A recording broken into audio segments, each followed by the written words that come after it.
Talking Blues with Sixx. Well, your influences, obviously. I mean, there's a lot of Hendrix in there for sure, and some Cream, and that period.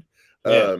Was because that was your big influence when you were young, picking up the guitar? Was that what you were listening to at the time, or where'd that come from? No, it's a great question. I think somewhere around like, I don't know, when I was like 19, actually, it's this book.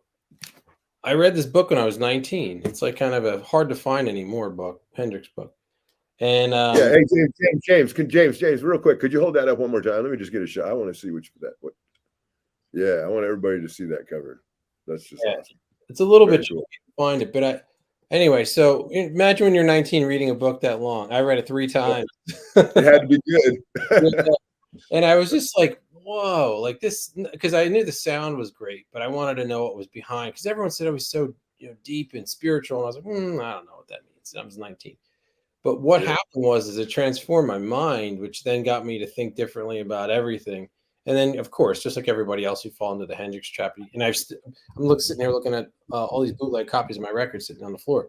I mean, I have tons of stuff I just constantly want to learn. But I grew up on, I would say more like just, I was like, I had this like long fascination with Van Halen. I mean, so many people say that.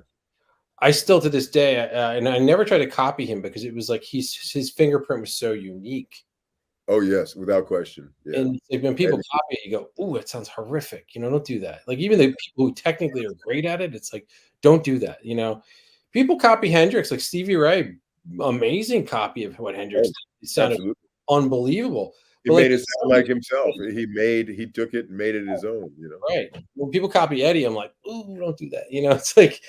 It was just beautiful. And so I had the Eddie bug early. And then it sort of moved over to Jimmy's thing. And then I didn't get into Gilmore and Floyd until I was older, somewhere driving. And I just heard that tone and I'm like, what is that? Like, I know Gilmore's always been one of my favorite. And the funny thing is that he's a blues man through and through. You hear it. I mean, you can hear it when David's playing.